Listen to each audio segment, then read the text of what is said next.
verre joue avec la lumière d'une façon qui lui est tout à fait unique, c'est-à-dire qu'elle permet à la lumière de traverser le corps de la sculpture ou d'être réfléchie d'une façon très différente des matériaux qu'on a habituellement.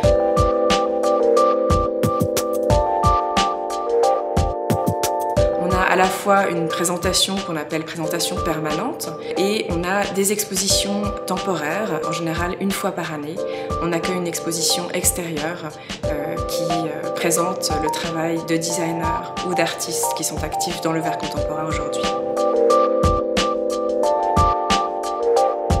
Il y a toujours des changements au sein de la collection d'art du verre contemporain. Nous procédons 2 fois par année à des séances d'acquisition qui donnent l'occasion à la collection de s'enrichir. Il y a plus de 300 artistes différents. Le but est de faire connaître en fait les richesses de la collection qui compte plus de 500 œuvres. Nous accueillons en fait au MUDAC un ensemble tout à fait exceptionnel de sculptures de grande taille qui sont dues à de véritables stars du domaine qui sont Stanislav Libensky, aujourd'hui décédé, et sa femme Jaroslava Brichtova. L'école tchèque, ce sont bien souvent des sculptures qui permettent en fait à l'artiste de se dégager de l'impératif de faire soit un portrait, soit un paysage, soit une scène narrative, pour véritablement se concentrer sur les propriétés du verre, sur justement ce jeu avec la lumière qui est tout particulièrement intéressant pour eux.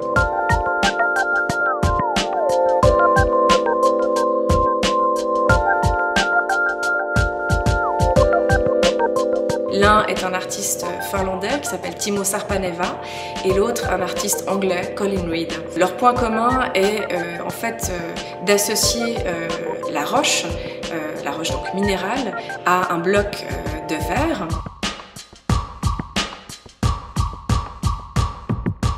On se trouve en présence de 3 sculptures dues à la même artiste japonaise, Nyoko Ikuta.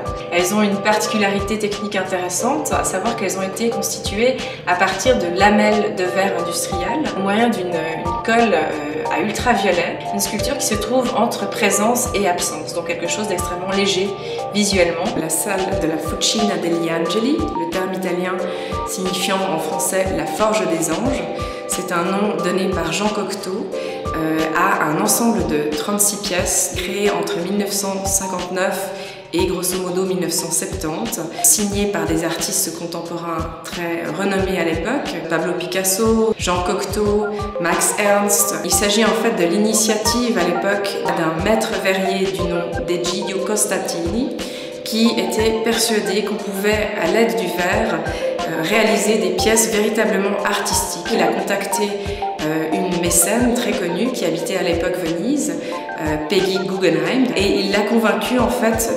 d'intéresser les artistes de son entourage, de lui envoyer en fait leurs ébauches afin qu'il les réalise. Le premier signal de l'existence d'un art du verre en Europe. Il y a enfin de plus petits objets qui sont issus de différentes techniques et enfin aussi des pièces de design.